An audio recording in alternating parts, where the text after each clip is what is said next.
क्या आप जानते हैं आज यूक्रेन से आ रहे भारत के छात्रों को पोलैंड बिना वीजा के क्यों आने दे रहा है? नेकी का बीज दरअसल बोया किसने, जिसके कारण आज पोलैंड भारत के छात्रों को अपने देश में आने दे रहा है? दरअसल 1979 में जब पोलैंड रूस से अलग हुआ तो यहाँ के यांग्लो ने आभार जताने के लिए पोलैंड की राजधानी में जाम साहेब के नाम पर एक चौक का नाम रख दिया। पिछले कुछ दिनों में आपने पोलैंड का नाम तो खूब सुना होगा, कुछ लोग इस देश की यात्रा भी की होगी, लेकिन क्या आप जानते हैं कि पोलैंड की राजधानी वारासा में जामनगर के महाराज दिग्विजय सिंह के नाम पर एक चौक क्यों समर्पित किया गया है? ये कहानी भारत की वसुधैव कुटुंबकम की फिलॉसफी से जुड़ी है। बात दूसरे विश्व युद्ध की है, जब 1939 में जर्मनी और रूस की सेना ने पोलैंड पर कब्जा कर लिया।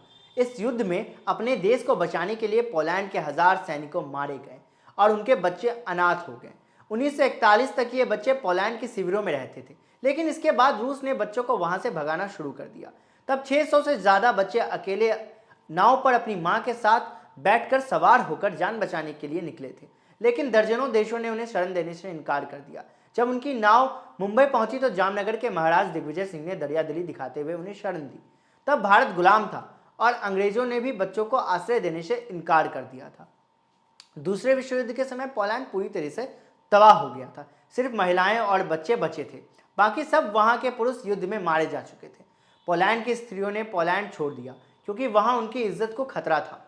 तो बचे खुचे लोग और बाकी सब महिलाएं व बच्चे जहाज में भरकर निकल चले, लेकिन किसी भी देश ने उनको शरण नहीं दी। फिर यह जहाज भारत की तरफ आया, वहां गुजरात के जामनगर के तट पर आकर जा रुका। तब वहां के राजा जाम दिग्विजय सिंह जडेजा ने उनकी दीनहीन हालत देखकर उन्हें आश्रय दिया। जानते हैं ये पोलैंड वाले जामनगर के महाराजा दिग्विजय सिंह जाडेजा के नाम पर क्यों शपथ लेते हैं? न केवल आश्रय देने के अलावा बल्कि उनके बच्चों को आर्मी की ट्रेनिंग दी, उन्हें पढ़ाया लिखाया, बाद में उन्हें हथियार देकर पोलैंड भेजा, जहां उनके जामनगर में ट्रेनिंग मिली। आर्मी की ट्रेनिंग से पूरे देश को पुनर्स्थापित करने का मौका मिला। आज भी पोलैंड के लोग उन्हें अन्नदाता मानते हैं। उनके संविधान के अनुसार जाम दिग्विजय सिंह उनके लिए ईश्वर के समान हैं। इसके लिए उन्होंने उन्हें साक्षी मानकर आज भी वहां के नेता संसद में शपथ लेते हैं। यदि भारत में दिग्विजय सिंह जी के अपमान किया जाए तो यहाँ की कानून व्यवस्था में सजा का कोई प्रावधान नहीं है, लेकिन यही भूल पोलैंड में करने से तोप के मुंह पर आपको बांधकर उड़ा दिया जाता है। आज भी पोलैंड में जाम साहब उस कर्म को नहीं भूल पाते जिसके लिए आज भारत के लोग को बिना वीजा आने देना पड़ रहा है। क्या भारत के इतिहास की पुस्तकों में कभी पढ़ाया गया है दिग्विजय सिंह जी को? यदि कोई पोलैंड का नागरिक भारतीय को पूछ भी ले क्या आप जामनगर के महाराज दिग्विजय सिंह जी को जानते हैं, तो हमारे यूक्रेन में डॉक्टरी की पढ़ाई कर रहे भारतीय छात्र कहेंगे no, actually no, we don't know who they वर।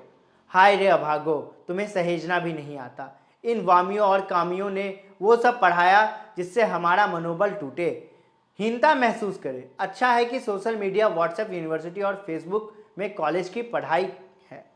ऐसी और इंटरेस्टिंग फैक्ट्स देखने के लिए बने रहें WCG न्यूज़ के साथ। लाइक करें, कमेंट करें और हाँ, सब्सक्राइब जरूर करें।